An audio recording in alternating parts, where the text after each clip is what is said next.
et sera disponible sur le site du FOF, donc www.fof.fr, à partir de demain matin. Donc j'invite donc les élèves éventuellement à y retourner, à en parler à leurs camarades, bien évidemment, et puis les enseignants à utiliser ces supports-là en cours avec d'autres élèves qui n'auraient pas pu assister aux différentes présentations de ces 2 jours, hein, et de ne pas hésiter à y aller et de les réutiliser. Voilà, c'est fait pour. Donc aujourd'hui, conférence sur le métier de sapeur-pompier, comment devenir sapeur-pompier. Et donc je vais laisser mon voisin se présenter, voilà, et donc et assister à cette présentation. C'est parti. Très bien, je vous remercie. Bonjour à toutes et à tous. Donc, je suis le capitaine Christophe Rayet des sapeurs-pompiers de Charente. Et donc, j'ai le privilège de vous faire la présentation sur comment devenir sapeur-pompier. Alors, tout d'abord, les sapeurs-pompiers, effectivement, le nom est connu nationalement et au-delà, mais on sait très peu, finalement, on connaît très peu le fonctionnement interne des sapeurs-pompiers. Il faut savoir qu'aujourd'hui, il y a environ 250 000 sapeurs-pompiers en France, hommes et femmes. Sur ces 250 000, il y a 80% de sapeurs-pompiers volontaires. Alors, peut-être à dire, alors voilà, 80% pardon, de sapeurs-pompiers volontaires, 15% à peu près de sapeurs-pompiers professionnels et 5% de sapeurs-pompiers militaires. Les sapeurs-pompiers, vous voulez que je prenne la main? Ouais, allez, je prends la main. Ça sera plus simple. Super, merci. Un petit clic ou la touche. Ok, ok, super, impeccable, merci. Donc les sapeurs-pompiers, les interventions des sapeurs-pompiers, c'est vrai que nous sommes appelés les soldats du feu, donc, et pour le coup c'est la réalité parce que nous sommes la seule profession effectivement à nous rendre sur les incendies, mais pour autant les interventions qui relèvent de l'incendie représentent seulement entre 10% de nos interventions. La majeure partie de nos interventions sont liées et du secours à personne, ce qu'on appelle. Donc c'est du secours aux victimes à domicile ou dans la rue, ou alors au niveau des accidents de la route, qui représentent à peu près 75% de nos missions. Et le dernier volet, donc qui représente 15% de diverses, c'est le sauvetage d'animaux, les accidents technologiques, les accidents naturels, et notamment les inondations que nous avons eues dernièrement dans le département, donc font partie de ces 15%. C'est celui-là, hop, merci. Ouais. Ce sont les aléas du direct. Voilà. Donc, comment devenir sapeur-pompier? Alors, il y a plusieurs catégories de sapeurs-pompiers, hein, comme je vous l'ai évoqué. La première catégorie, donc, ce sont les jeunes sapeurs-pompiers. Donc, c'est rentrer au niveau d'un centre de secours à partir de 13 ou 14 ans maximum, pour pouvoir suivre une formation étalée sur 4 années, sans partir en intervention, mais pour apprendre tout ce qui est le civisme, le secourisme, l'incendie, bref, se préparer à devenir sapeur-pompier volontaire ou sapeur-pompier professionnel, mais sans partir en intervention.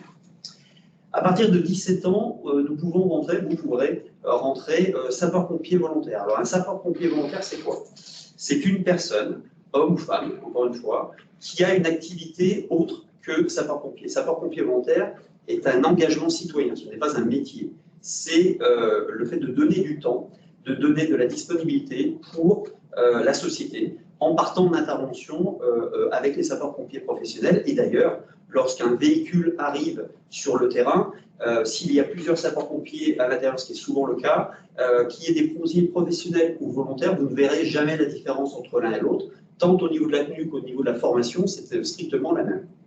Donc ça, c'est à partir de 17 ans.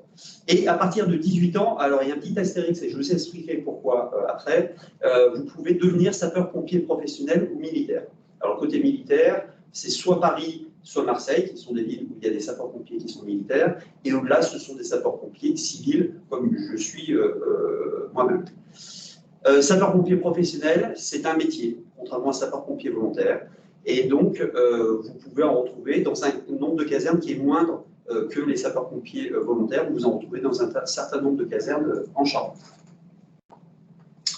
Alors, les sapeurs-pompiers du SDIS-16. Alors, le SDIS, c'est quoi? C'est marqué tout en bas, mais c'est le service départemental d'incendie et de secours. Le chiffre 16, évidemment, c'est pour la Charente.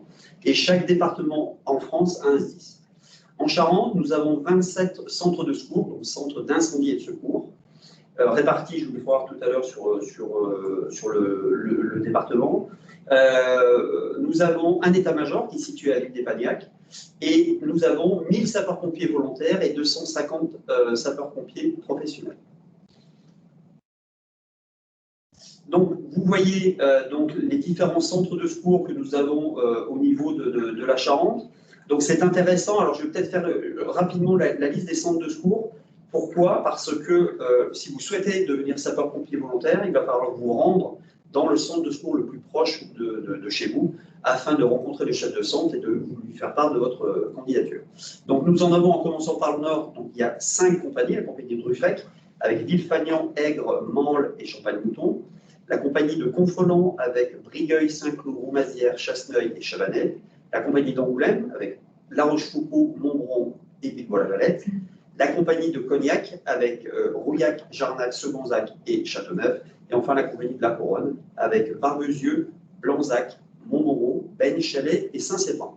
Ça, ce sont les 27 centres de secours, et sur ces 27 centres de secours, seuls 3 ont en effectif des sapeurs-pompiers volontaires et des sapeurs-pompiers professionnels.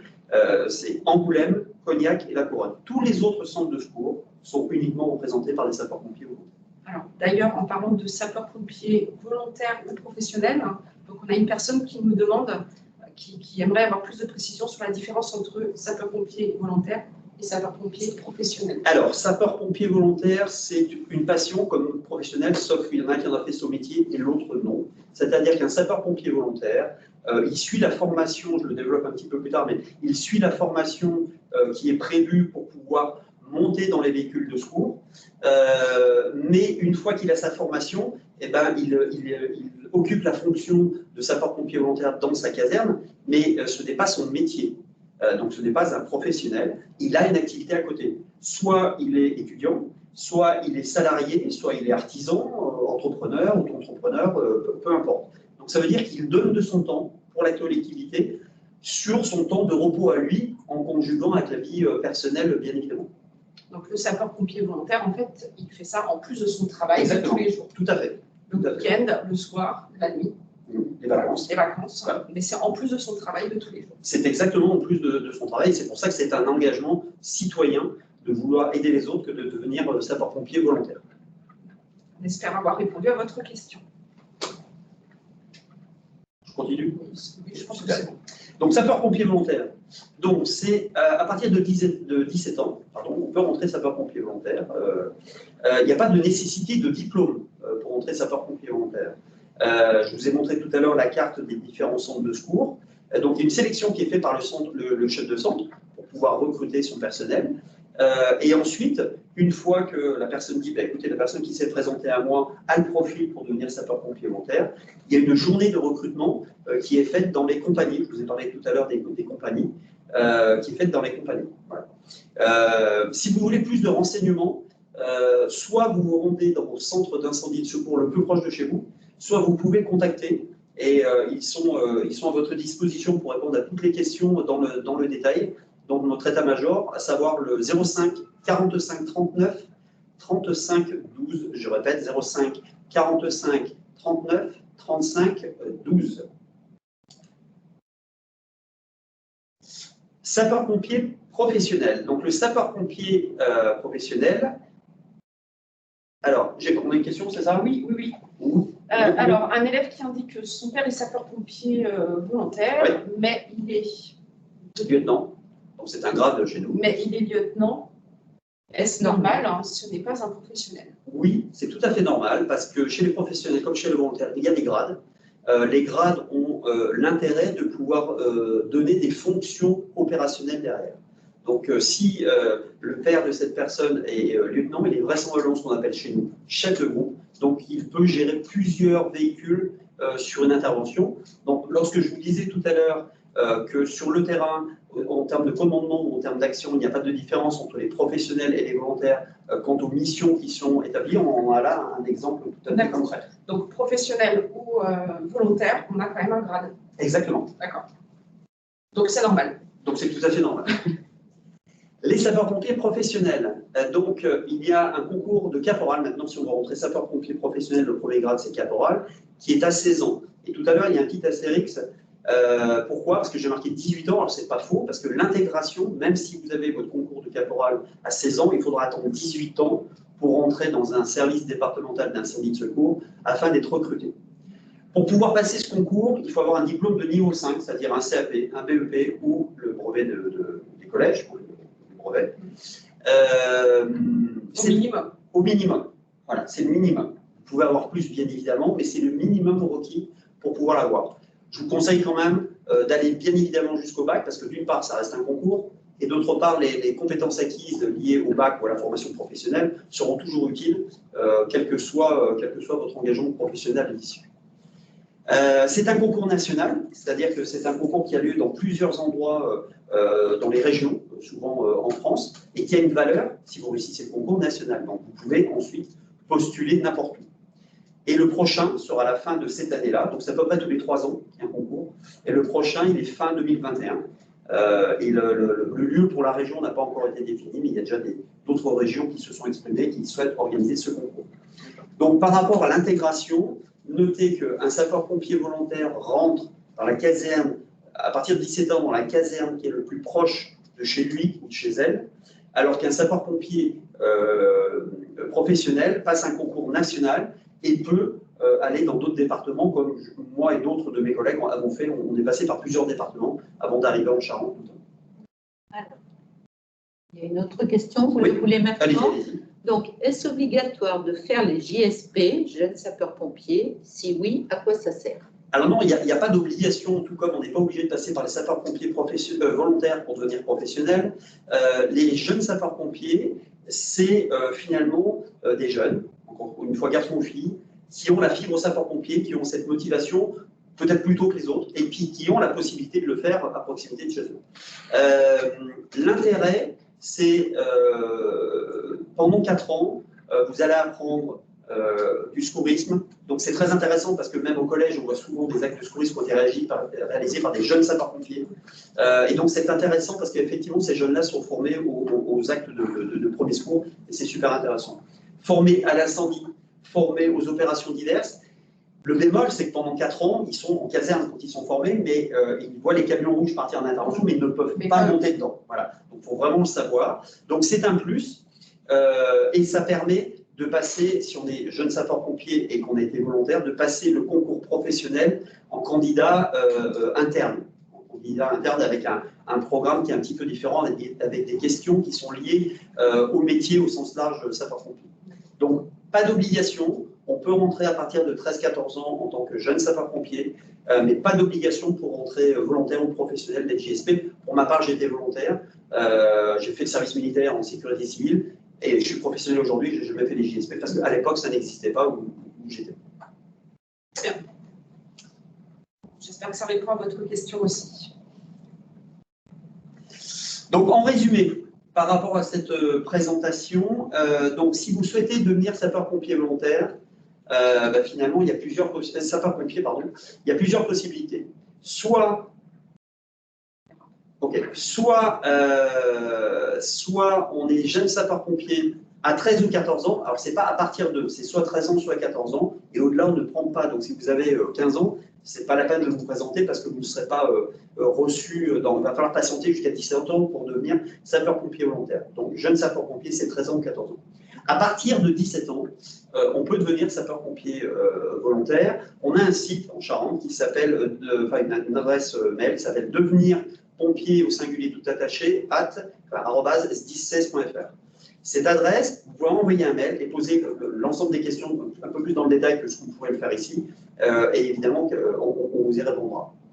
Pour être sapeur-pompier professionnel, vous pouvez intégrer les pompiers professionnels à partir de 18 ans. Alors je mets encore l'astérisque de tout à l'heure parce qu'on peut passer le concours à partir de 16 ans, mais même si vous le réussissez, vous êtes dans l'obligation d'attendre 2 ans avant d'être recruté par un service départemental. Ou alors sapeur-pompier militaire pour Paris ou Marseille à partir de 18 ans. Donc voilà pour moi pour la présentation dans les grandes lignes. Je vois qu'il y a d'autres questions. Il y a une autre question qui vient d'arriver. Donc, quelles sont les qualités requises pour être pompier? Il faut le vouloir. Déjà, avant tout, il faut vraiment faire ce métier ou cet engagement de jeune sapeur-pompier ou de pompier volontaire avec passion et avec envie. et avec disponibilité. Le fait d'être jeune sapeur-pompier, par exemple, je vais tous les décliner. Jeune sapeur-pompier, c'est un engagement pendant 4 ans où vous apprenez beaucoup de choses, où vous ne partez pas en intervention avec les grands, on va dire, il n'y a rien de péjoratif, mais vous avez envie d'aider les autres. Donc, tous les mercredis ou tous les samedis, suivant les centres de secours, vous serez pendant au moins 4 heures dans le centre de secours, donc il faut être motivé. Voilà, pour être jeune sapeur-pompier, il faut vraiment être motivé. Plus la participation à des cérémonies, etc. Donc il faut vraiment être très très motivé. Pour être sapeur-pompier volontaire, pareil, il faut donner du temps parce que la formation initiale, elle est faite en minimum 1 an. En dessous d'1 an, vous ne pourrez pas la faire de toute manière. Et c'est sur du temps de repos, bien évidemment. Donc que ça soit le soir, le week-end ou pendant les vacances. Et en maximum 3 ans. Donc, lorsque vous engagez chez les sapeurs-pompiers, c'est un contrat d'engagement de 5 ans, parce que vous avez minimum entre 1 et 3 ans de formation pour pouvoir faire du secours à personne de l'incendie et des interventions diverses. Vous serez équipier, ce qu'on appelle chez nous. Donc, c'est le premier niveau de formation. Et une fois que vous aurez acquis ça, vous pourrez partir en intervention avec les professionnels ou les autres volontaires. Sapeur-pompier professionnel, oui, pardon. Pardon. Sapeur-pompier professionnel, c'est pareil. C'est de l'investissement, c'est beaucoup de travail, c'est l'envie d'aider les autres, la disponibilité, être au service. On est en service public et ma définition du service public, c'est être au service du public. Nous sommes au service du public et on voit bien que lorsqu'il y a des inondations, comme ça s'est passé dernièrement sur la Charente, eh ben, ce sont des jours et des jours d'intervention qui nécessitent d'avoir du personnel qui soit présent, qui soit professionnel ou volontaire. Donc, il faut avoir un état d'esprit d'engagement vis-à-vis de ce métier, alors qu'on soit professionnel ou volontaire, moi je dis métier, même si ce n'en est pas un pour les volontaires, avec passion. D'accord. Donc, une autre question, si on a des difficultés en sport, on est obèse ou si on a une autre maladie, que ce soit mentale ou physique, est-ce une raison pour ne pas être pompier ou on peut l'être quand même? Alors, lors du recrutement, qu'il soit professionnel ou volontaire, il y a des tests physiques, bien évidemment, qui sont faits, mais il y a aussi en parallèle une visite médicale qui est prévue, et il y a un entretien avec un ou une psychologue pour voir justement l'état de la personne au niveau psychologique. Pourquoi? Parce que les sapeurs-pompiers, bon, c'est tout ce que notre métier, on est soumis des fois à des choses qui ne sont pas très agréables à voir, mais où on doit intervenir, et donc on doit s'assurer que la personne qui veut engager ce métier ou le fait d'être sapeur-pompier volontaire puisse le faire dans des conditions, je dirais, idéales, et pour lui, et pour sa santé propre, et pour les équipiers avec lesquels il travaille, et puis pour la mission, que ce soit pour les victimes, ou alors pour l'intervention, le fait d'état d'un incendie, par exemple. Donc, il y a une possibilité, mais il y a aussi une possibilité que le côté médical dise, eh ben, écoute, la personne parlait d'obèse, on met en place quelque chose, et puis revient nous voir d'ici quelques temps pour pouvoir éventuellement repostuler. C'est quelque chose qui est tout à fait possible. On a vu beaucoup de personnes qui, pour différentes raisons, se présentaient à nous, n'étaient pas soit suffisamment motivées, soit dans un état de forme suffisant, et ensuite, après avoir fait les démarches, sont revenus vers nous, 1, 2 ans, 3 ans après, et donc on les a acceptés dans les casernes, et ça se passe très très bien. Donc la santé physique et la santé mentale sont importantes à la base. Oui, oui, c'est très important, encore une fois, pour mener à bien l'émission, parce que c'est un travail d'équipe, ça par contre. Donc à partir du moment où on est en intervention, les collègues comptent sur vous pour faire la mission qui vous est donnée, et donc il faut que la personne soit capable de la réaliser physiquement, et puis en capacité également d'absorber tout ce qu'on peut rencontrer sur le terrain. Donc effectivement, c'est important. Est-ce que ça répond à votre question, j'espère? Alors n'hésitez pas à poser vos questions dans le chat, si vous en avez d'autres. On est là pour y répondre. Ah, la question. Alors, en tant que femme, pouvons-nous être capables de faire les mêmes interventions que les hommes? Oui. Alors moi, je dirais oui aussi. Oui, oui et oui. Oui, et je l'ai dit à multiples reprises, hommes comme femmes. C'est très important, bien sûr, que vous êtes capable. Alors, on n'a pas un taux on n'a pas la parité. Voilà. Et ce n'est pas une question de volonté, c'est simplement une question qu'il y a moins de jeunes femmes ou de femmes qui se présentent à nous. Mais on a un taux de féminisation qui est d'environ 21% au niveau des sapeurs-pompiers de la Chambre, ce qui est pas mal pour un métier dit, entre guillemets, ça n'a rien de péjoratif, d'homme à la base, mais néanmoins, on a de plus en plus de femmes qui se présentent à nous, et bien évidemment, vous pourrez mener à bien les missions qui sont dévolues aux sapeurs-pompiers en étant un homme comme une femme. Oui, donc la réponse, voilà,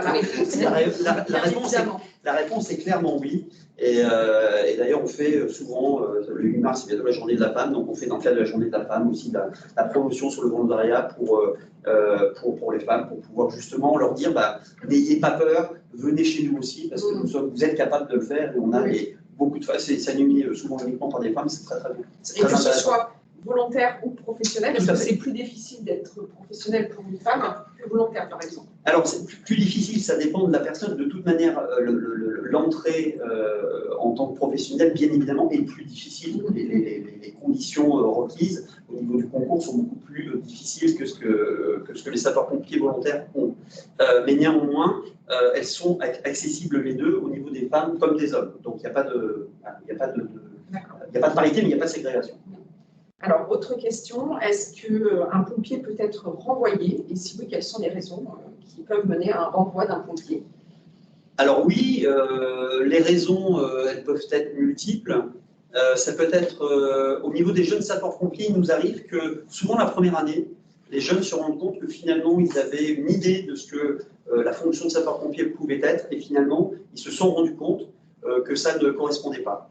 On a mis en place, donc la visite médicale, ça fait très très longtemps que ça existe. Le côté psychologique, c'est un peu plus récent, et c'est justement pour faire en sorte d'avoir des pompiers qu'on soit sûr qu'ils puissent aller jusqu'au bout. Mais si une personne venait à ne pas être recrutée en tant que sapeur-pompier, il faut se dire que c'est souvent pour son bien. C'est-à-dire qu'elle n'est pas prête, la personne, à être sapeur-pompier au moment où elle se présente à nous. Et encore une fois, elle peut, une fois que le problème a été identifié et qu'on peut éventuellement y remédier, se représenter à nous. Vous voyez, il y a une jeune fille pendant des années qui souhaitait devenir sapeur-pompier. Malheureusement pour elle, elle n'a pas pu rentrer. Elle a fait les démarches et ensuite ça s'est très très bien passé. Donc c'est quelque chose qui est possible. Les raisons, bien évidemment, je ne vais pas les détailler ici, mais ça peut être souvent des raisons pour vous protéger, vous, en tant que candidat, et non pas parce qu'on ne veut pas de vous. C'est plutôt pour vous protéger, vous, parce que c'est quand même une fonction qui est assez particulière. Voilà, qui est assez particulière. Donc on a besoin d'assurer votre bien-être sur le long terme par rapport à votre santé physique et mentale. D'accord. Alors ensuite, question suivante, quel est le niveau scolaire pour le diplôme de sapeur-pompier professionnel et quel est le niveau réel des pompiers qui obtiennent ce diplôme? Alors il y a tout. Il y a tout. Le niveau demandé, donc c'est le minimum, c'est le niveau 5. Donc c'est CAP, BEP ou brevet des collèges. Brevet des collèges, voilà. Donc ça, c'est le niveau demandé. Maintenant, effectivement, bon nombre de sapeurs-pompiers qui rentrent ont le bac, voire plus. Et c'est toujours un plus d'avoir des gens, bien évidemment, qui ont un diplôme supérieur. Même si le minimum est demandé, ne vous arrêtez pas en disant c'est bon, j'ai mon brevet, je vais au concours. Le concours, comme je vous l'ai dit, c'est tous les 3 ans. Et c'est un concours national. Ça veut dire que tous les 3 ans, il y en a qui attendent, il y a du monde qui attend au niveau national. Les places sont chères, donc il ne faut pas tout miser sur un concours, que ce soit pompier ou autre. Il ne faut jamais tout miser sur un concours parce que ça reste un concours. Donc, assurez vos arrières en faisant des études. Et bon nombre de sapeurs-pompiers avant vous ont fait des études au-delà du brevet, du CAP ou du BEP pour rentrer sapeur-pompier à la base. Oui, après, c'est le but du concours. Ça veut dire que dans un concours, on prend les meilleurs de toute façon. Donc, quelqu'un qui aurait juste son brevet des collèges peut prétendre passer le concours, mais par contre, il sera en concurrence avec quelqu'un qui peut avoir un bac plus 3, bac plus 5. C'est ça. Donc, et c'est là que la différence peut se faire. Donc, le but, c'est d'aller le plus loin possible pour mettre toutes les chances de son côté pour avoir le concours. Exactement, parce que le concours, en fin de compte professionnel, c'est des tests écrits, des tests physiques avec un coefficient 4, donc les tests physiques sont très très importants, et ensuite un entretien, un oral, pour pouvoir démontrer ses motivations, pourquoi on est là, etc. Le fait d'avoir passé le bac, fait l'oral du bac, etc., ça vous prépare à ce genre d'oral. C'est un exercice qui n'est pas naturel, l'oral, c'est un exercice qui n'est pas facile. Donc plus vous avez étudié, plus vous avez pratiqué, plus vous êtes mûr en plus dans votre tête, mieux ce sera facile pour vous de pouvoir prétendre à réussir le concours. Néanmoins, il y a beaucoup de personnes qui ont réussi le concours simplement avec un niveau 5 et qui sont de très très bons sapeurs-pompiers. Donc les deux sont possibles, mais si vous voulez mettre toutes les chances de votre côté et si, je dirais, le calendrier s'y prête, je vous invite fortement à aller au minimum jusqu'au bac. Alors, est-ce qu'on sait combien de personnes se présentent à ce concours et combien sont finalement retenues? Alors, en gros, hein, si on peut avoir une idée. Est-ce qu'on a 10 000 candidats pour 100 places? Est-ce qu'on a, quelle est la proportion en fait? Non, alors, je vous dirais des bêtises. Ce que je sais, c'est qu'en général, ceux qui arrivent à l'oral, il n'y en a que la moitié qui est retenue. Donc déjà, ce sont ceux qui arrivent à l'oral. Donc en amont, souvent, il y a une place pour 6, 10, voilà, à peu près. Voilà. Donc il y a un candidat sur 10 qui sera retenu. C'est ça, à peu près. Après, voilà, ça dépend des régions, ça dépend des moments, etc. Ça dépend des années. Mais c'est très, très sélectif. Et encore une fois, l'écrit, c'est coefficient 1, le sport, c'est coefficient 4, et l'oral, je vous dirai des bêtises, donc je vais le regarder, mais je l'ai là. Coefficient 4 également. D'accord, pour l'oral. Pour l'oral, coefficient 4. Donc, c'est aussi important que le sport. Exactement. Exactement. Et le sport, pour les sapeurs-pompiers professionnels, c'est une épreuve de natation. Quelque chose que j'ai oublié de vous dire tout à l'heure pour les pompiers volontaires, c'est qu'il faut obligatoirement savoir nager. Voilà. C'est une obligation pour rentrer chez nous, et évidemment professionnel également, mais également sapeur-pompier volontaire. Quelqu'un qui ne saurait pas nager aujourd'hui ne pourra pas intégrer les sapeurs-pompiers volontaires ni les sapeurs-pompiers professionnels. Et pour les jeunes sapeurs-pompiers aussi? Oui, tout à fait. Et pour les jeunes sapeurs-pompiers également. Voilà. C'est quelque chose qui est demandé pour pouvoir intégrer les sapeurs-pompiers. Alors, on va rester là-dessus. Il y aura une autre question ensuite après. Hein, je ne vous ai pas oublié. Quel est le niveau de natation qui est demandé? Est-ce que c'est un 50 mètres? Oui, alors au niveau du concours, donc le concours vient de changer. Enfin, le concours qui va avoir lieu en fin d'année vient de changer. Et ce qui est demandé, c'est de faire 50 mètres, donc un aller-retour dans un petit bassin, ce qu'on appelle, en moins de 50 secondes pour les garçons et en moins d'1 minute pour les filles. Donc, c'est soit vous le faites et vous l'avez, soit c'est chronométré, mais il n'y a pas de barème selon le temps. C'est soit vous faites en dessous de 50 secondes pour les garçons et vous avez réussi cette épreuve, soit vous faites en dessous de 1 minute pour les filles et vous avez réussi cette épreuve, soit vous faites au-dessus dans les deux cas. Et donc, ça s'arrête tout de suite. Hein, le concours pour vous s'arrête tout de suite. Voilà. Donc, il faut vraiment savoir nager. Donc, 50 mètres en moins de 50 secondes pour les garçons et 50 mètres en moins d'1 minute pour les filles. Exactement. D'accord. Donc, alors on va revenir sur une question un petit peu plus d'ordre pratique. Donc, le papa de cette personne dispose d'un BIP pour les interventions, mais comment il sait sur quelle intervention il doit partir? Alors, sur le BIP, donc je n'ai pas le mien avec moi, mais c'est un petit boîtier qu'on a à la ceinture, etc., lorsqu'on est d'astreinte ou lorsqu'on est de garde. Donc, l'astreinte, c'est quand on est à domicile pour les sapeurs-pompiers volontaires, et la garde, c'est lorsqu'on est sapeurs-pompiers professionnels et qu'on est en centre de secours. Bon. Notre BIP sonne, ça veut dire qu'il y a une intervention qui est déclenchée, donc les sapeurs-pompiers sont amenés à partir en intervention, et donc dessus, il est précisé le type d'intervention sur lequel il doit intervenir. Et de toute manière, tout le monde se retrouve au niveau de la caserne des sapeurs-pompiers pour mettre sa tenue et pour monter dans l'engin et partir ensemble. Et on récupère une feuille de départ, ce qu'on appelle, où dessus, il y a tous les éléments, avec l'adresse, les coordonnées, toutes les coordonnées qui vont bien, et le motif de l'intervention. Donc, avant de partir, les sapeurs-pompiers savent sur quoi ils partent. Okay. Alors, on a une autre petite question. Alors, je pense que c'est une question d'un garçon qui demande pourquoi les filles ont plus de temps que les hommes à la natation. C'est une très bonne question. C'est une décision nationale. Ça a toujours été le cas, qu'il y ait une différence entre les hommes et les femmes. Je pense que ça vient du fait que, historiquement, on a toujours l'impression que... Donc c'est une jeune fille qui pose la question. Ok, très bien. Désolée, je suis vraiment désolée. Mais pas de souci, pas de souci. Effectivement, on peut se poser la question. Néanmoins, c'est une décision nationale, donc c'est valable dans toute la France. C'est un choix qui a été fait. La raison exacte, je ne peux pas vous la dire, mais simplement, c'est ce qui aujourd'hui prévaut dans ce concours-là. C'est une très bonne question, jeune fille. Oui, et c'est valable pour beaucoup de sports où finalement le barème fille va être adapté par rapport au barème garçon. C'est ça. En sport, on ne va pas retrouver le même barème. Exactement. D'ailleurs, il y a très peu de sports qui sont mixtes, hein, par exemple. Oui, donc, c'est vrai. Pour cette raison-là. Voilà, pour cette raison-là. Alors, je ne sais pas si vous avez d'autres questions ou pas. Alors, est-ce qu'on a répondu à toutes vos interrogations? Est-ce qu'il y a encore des choses que vous aimeriez qu'on vous précise? Alors, une autre, donc si je fais des études d'infirmière, est-ce un atout pour devenir pompier volontaire? Alors oui, mais pourquoi je dis mais? Parce qu'il va falloir faire un choix.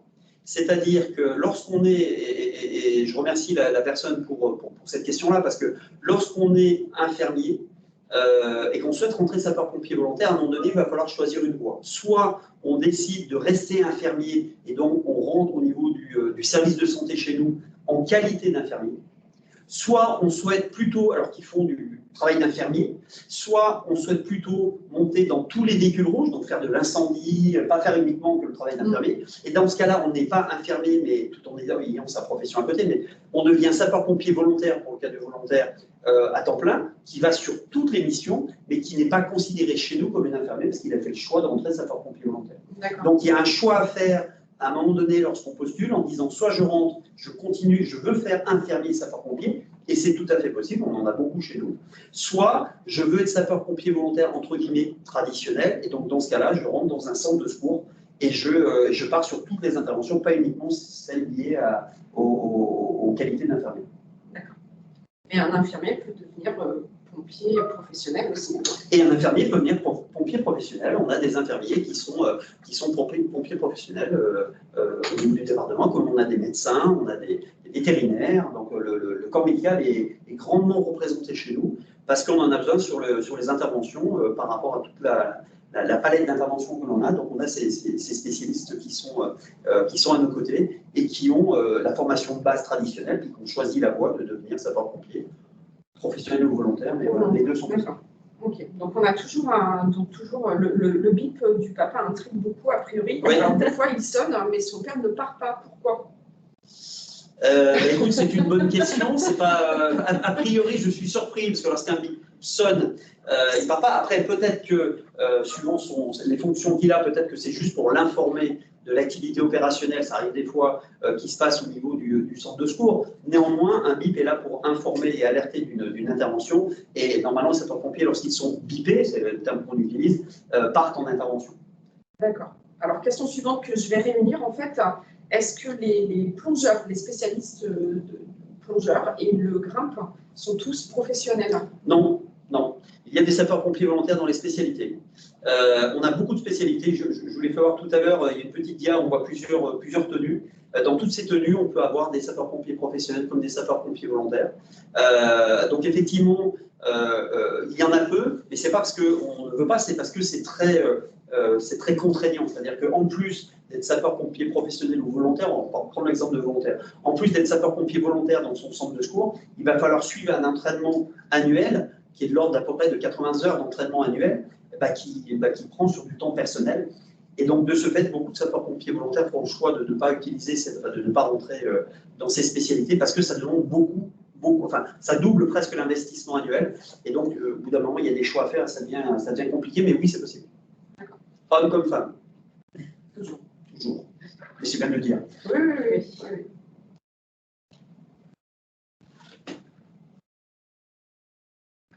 Alors, le groupe grimpe, la personne a posé la question avec le groupe grimpe. Donc, on a les plongeurs, on a le grimpe. Donc, le grimpe, c'est le groupe de recherche et d'intervention en milieu périlleux.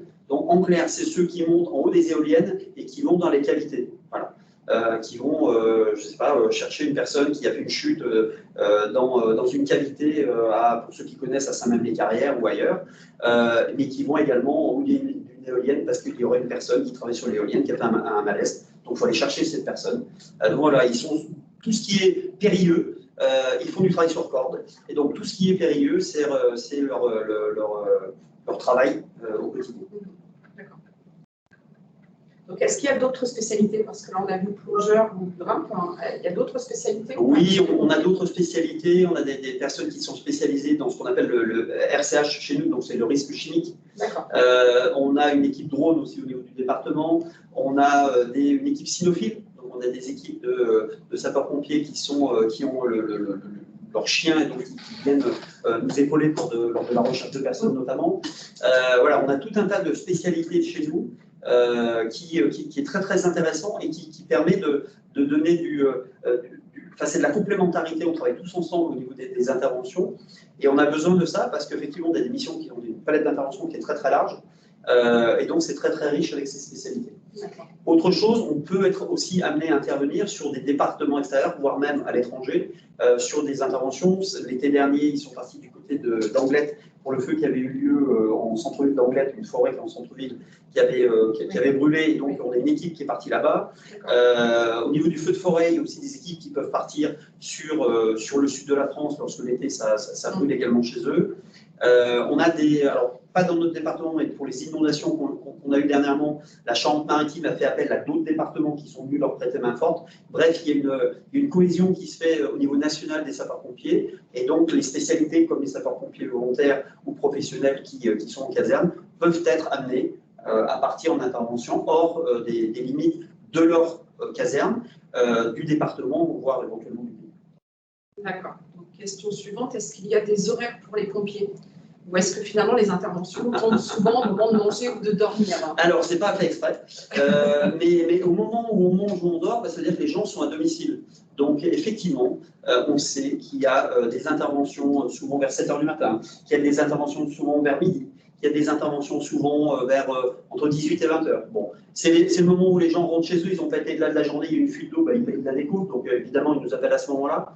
Donc, c'est la particularité de l'investissement des sapeurs-pompiers, c'est-à-dire qu'effectivement, ils ne fait pas exprès de partir au moment de dormir ou de manger, et simplement, l'activité opérationnelle, je ne peux pas dire qu'il y a des moments pour l'activité opérationnelle, parce que c'est vraiment 24 heures sur 24, mais néanmoins, on sait que le matin, les gens, quand ils prennent la route, etc., il y a des petits accrochages, il y a des choses comme ça qui se passent, parce que, bien évidemment, beaucoup de personnes se retrouvent sur les routes, aux mêmes endroits, etc., donc ça peut engendrer des interventions pour nous. Et sur les accidents domestiques, alors du coup, c'est peut-être l'heure aussi où ces accidents-là sont exactement. Tout comme on sait très bien qu'il y a beaucoup d'accidents domestiques le 24 décembre ou le 31 décembre, lorsqu'on ouvre les huîtres, des choses comme ça. Donc voilà, on sait effectivement que lorsque la personne, lorsque je me permets de tutoyer, lorsque tu es chez toi en train de manger ou de dormir, les gens aussi ils sont chez eux, effectivement. Il peut y avoir à ce moment-là des accidents domestiques qui nécessitent une intervention de notre part. D'accord. Et est-ce que depuis le couvre-feu, du coup, vous avez remarqué qu'il y avait une baisse des accidents de la route? Oui, alors depuis le couvre-feu et encore beaucoup plus même avant, depuis quelques années, les systèmes, alors du nombre d'accidents de la route qui sont en baisse et du nombre de victimes et de décédés, de blessés et de décédés. On a baissé la prévention routière depuis ses premiers chiffres à diviser par plus de 4 le nombre de décès sur la route. C'était en 1976, les premiers chiffres. Aujourd'hui, on a divisé par 4 par rapport à ces chiffres-là. C'est une très bonne chose. On peut encore faire mieux, bien évidemment, mais le couvre-feu a engendré moins de circulation aux heures, à partir de 18 h, de 18 h à 6 h, bien évidemment, il n'y a quasiment personne sur les routes. Donc ça diminue de fait les interventions de notre part pour les accidents, mais ils avaient déjà bien diminué depuis de nombreuses années. Alors, oui, il y a d'autres questions. En moyenne, combien de temps mettent les pompiers pour arriver sur place, pour arriver sur les lieux d'un accident ou d'un... Alors, en moyenne, c'est entre 5 et 10 minutes. Voilà, tout confondu entre le moment où vous appelez et le moment où le sapeur-pompier arrive. Après, effectivement, je vous ai parlé tout à l'heure, il y avait des centres professionnels et il y a des centres qui sont volontaires. Les centres professionnels sont dotés de sapeurs-pompiers, qui soient professionnels ou volontaires, qui sont en caserne. Donc, ils sont disponibles dans la minute où vous savez qu'ils partent en intervention. Et donc, évidemment, on a mis des professionnels dans ces centres-là. Pourquoi? Parce que c'est là où il y a un bassin de population qui est plus important et donc un nombre d'interventions qui est plus important. Donc, que ce soit Cognac, la Couronne ou Angoulême. Pour les autres centres de secours, il y a aussi du monde. Et on a des sapeurs-pompiers volontaires qui sont à proximité, qui doivent être à moins de 5 minutes, de 5-7 minutes maximum, vraiment maximum, de la caserne pour pouvoir venir à la caserne avec leur véhicule, se changer, monter dans le véhicule, prendre le ticket de départ et partir en intervention. Donc on est entre 5 et 10 minutes. Très bien. Alors, moi j'aurais une question. Oui. Quand on est sapeur-pompier volontaire, Oui. Est-ce qu'on peut être appelé alors qu'on est sur son lieu de travail? Ou est-ce qu'on a des horaires franchement Alors, définis? merci, c'est vraiment une très très bonne question parce que oui, On peut être appelé, alors ce qu'on ne fait pas, c'est appeler les élèves lorsqu'ils sont étudiants sur leur lieu d'études. Ça, on ne le fait pas. Par contre, on fait avec les employeurs des conventions qui permettent aux sapeurs-pompiers volontaires de pouvoir partir en intervention. Donc ça, c'est en accord avec l'employeur. C'est-à-dire que l'employeur autorise le sapeur-pompier volontaire qui est son employé à partir en intervention sur certaines conditions et à rendre service à la population à travers ça. Donc oui, mais ça se fait, c'est ce qu'on appelle une convention tripartite. Donc tripartite, ça veut dire que c'est entre le sapeur-pompier volontaire, l'employeur et les sapeurs-pompiers du département. D'accord. Donc toujours une question de bip. Quand on appelle les pompiers, est-ce que le bip sonne directement? Si la réponse est non, comment fait-on pour faire sonner le bip? Alors non, le bip ne sonne pas directement. Donc, alors un petit rappel par rapport au numéro d'urgence. Donc le numéro d'urgence français pour les sapeurs-pompiers, donc c'est 18. On a tendance maintenant à utiliser, on va essayer d'utiliser, de nationaliser vraiment le 112, donc le 1, 1, 2. Donc le 112, pourquoi? Parce que c'est le numéro d'urgence européen et qui va devenir vraisemblablement généralisé au niveau de la France. Lorsqu'on fait le 112, on arrive en Charente, comme dans beaucoup de départements, sur une plateforme qui est centrale. En l'occurrence ici, elle est à l'île des Pagnac. Donc tous les appels d'urgence de Charente arrivent à cet endroit-là, avec des gens dont c'est le métier de décrocher, de prendre les renseignements, de géolocaliser la personne et d'envoyer les secours. Et une fois que la personne, pendant qu'elle vous a en ligne, si vous faites une demande de secours, pendant qu'elle vous a en ligne, elle prend les notes et en étant en ligne avec vous, elle envoie une séquence de départ, ce qu'on appelle. Et donc à partir du moment où elle envoie cette séquence de départ, informatique, évidemment c'est sécurisé, hein, pas de souci, et bien les bips sonnent dans les casernes alors que même vous êtes encore au téléphone avec la personne. Donc si vous faites le 112 demain, vous tombez donc sur les sapeurs-pompiers de Charente, si c'est pour une demande de secours à personne, pendant que vous serez au téléphone avec la personne, pour une personne blessée à domicile par exemple, vous donnez tous les renseignements, on envoie la séquence de secours et ensuite on vous passe le SAMU. Mais pendant que vous êtes au téléphone avec les pompiers et avec le SAMU, les pompiers, une ambulance de pompiers viendra chez vous. Donc souvent, quand les pompiers arrivent sur place, les personnes sont encore au téléphone avec le SAMU. D'accord. Alors question suivante, quel est le salaire d'un pompier professionnel débutant et en fin de carrière? Et est-ce que le pompier volontaire est rémunéré?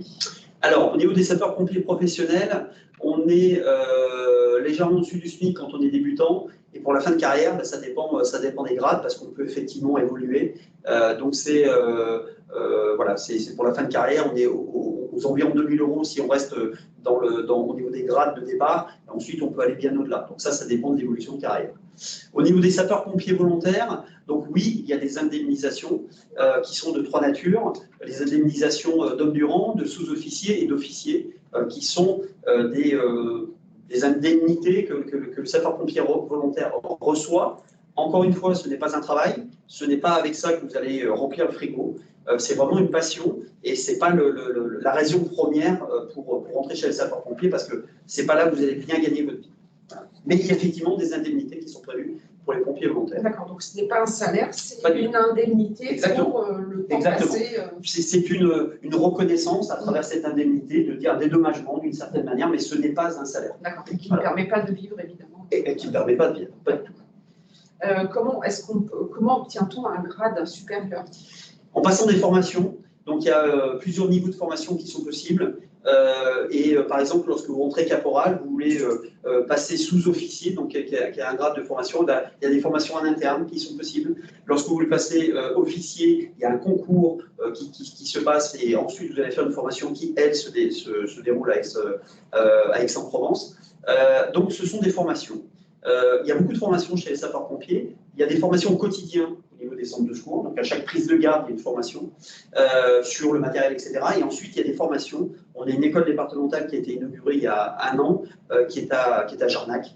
Et au sein de cette école départementale, il y a tout un tas de formations, que ce soit sur les modules de base de l'incendie, de secours à personne, mais aussi sur des spécialités qui sont dispensées au sein de cette école. D'accord, donc on change de grade essentiellement grâce aux formations. Exactement. Une intervention dure combien de temps en moyenne? Alors ça dépend de quelle intervention on parle et ça dépend où est situé l'hôpital par rapport au centre de secours. Si on est sur Angoulême et que l'accident a lieu à proximité sur Saint-Michel, par exemple, bien évidemment, les pompiers arrivent, ils prennent en charge la victime. Je veux dire, si la blessure n'est pas trop grave et si tout se passe bien, en une demi-heure, c'est quelque chose qui peut être mené. On a en général tendance à dire qu'une intervention dure à peu près 1 heure, mais il y a des endroits, alors en Charente, c'est pas le cas où ça peut durer 2 heures, on parle des centres de soins en montagne, qui sont en montagne avec des hôpitaux qui sont très très loin, ils mettent à peu près 2 heures. Donc on peut à peu près estimer qu'une intervention dure environ 1 heure, mais c'est très variable suivant les interventions. Après, on a des interventions, on a des interventions qui peuvent durer plusieurs jours. Les inondations qu'on a eues lieu dernièrement, finalement, cassent la moyenne carrément parce que ça a duré beaucoup de jours. Et donc là, on a une intervention qui s'est terminée hier, qui a duré plus d'1 mois, par exemple. Donc oui, c'est très variable.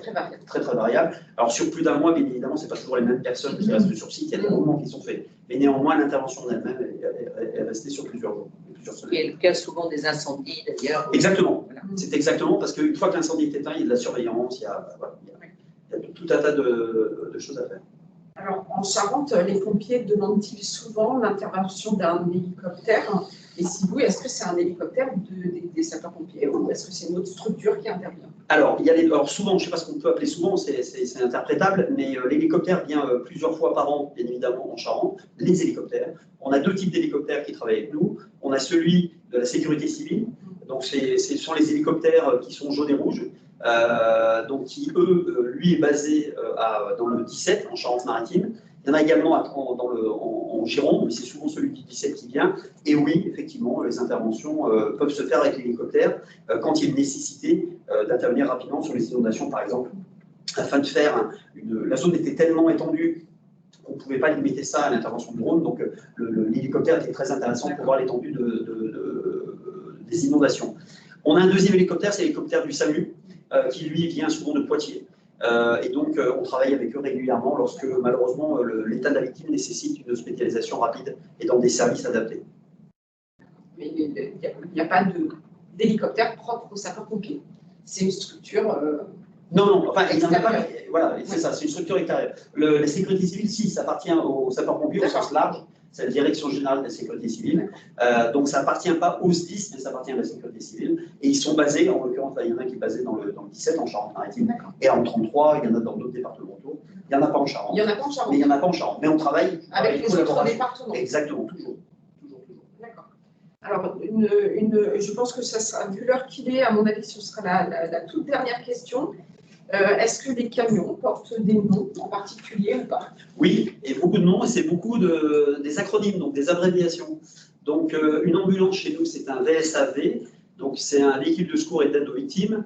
Un camion incendie, c'est un FPT, donc un fourgon pompe-tonne. Donc voilà, donc il y en a un véhicule pour les frelons asiatiques ou d'autres interventions diverses, c'est un VTU, donc véhicule tous usages. Voilà, donc on a beaucoup d'acronymes chez nous. On parle beaucoup d'acronymes d'ailleurs. Et la grande échelle, du coup? Et c'est une échelle aérienne. Voilà, c'est ça. C'est une EA. Voilà, c'est une échelle aérienne.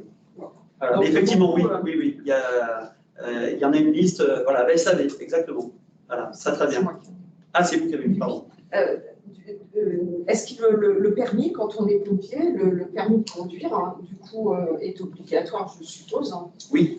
Est-ce qu'il y a un permis particulier pour conduire ces véhicules? Alors, le permis n'est pas obligatoire, mais il est fortement conseillé parce qu'effectivement, plus de personnes ont le permis, plus on peut se permettre d'avoir de faciliter les départs. Il y a une formation, on a un moniteur auto-école au sein du département qui propose des formations pour le permis poids lourd en interne, mais ça fait partie de l'engagement, c'est-à-dire que pour bénéficier de ce permis poids lourd, l'engagement est de 5 ans. Si vous partez plus tôt, il y a une rétrocession qui est faite parce que ça coûte très très cher un permis poids lourd, donc c'est une possibilité qui est offerte aux sapeurs-pompiers volontaires. On demande aux sapeurs-pompiers professionnels, lorsqu'ils intègrent le département, d'avoir leur permis poids lourd. Donc ça, c'est quelque chose. D'accord. Et pour conduire un VSAV, on n'a pas besoin du permis poids lourd? Non, parce que ce sont des véhicules qui sont de moins de 3,5 tonnes. Donc voilà, donc le permis IVL suffit. Bon. Est-ce que vous avez quelque chose à rajouter? Non. J'ai un remerciement. Merci. Voilà, donc oui, on a des remerciements. Donc merci beaucoup d'avoir répondu à mes questions assez nombreuses. J'espère ne pas vous avoir ennuyé. Alors pas du tout. Pas du tout. Et merci pour tout ce que vous faites. Vous vous sacrifiez pour nous. Merci. Eh ben, écoutez, merci beaucoup. Je pense que le message est plus pour vous que pour moi. Oui, il est général et je le relayerai à l'ensemble de mes collègues du département. Et je vous remercie à vous parce que c'était très riche, très intéressant. Et donc n'oubliez pas, hein, si vous souhaitez avoir des informations, donc il y a 2 liens possibles pour devenir sapeur-pompier volontaire.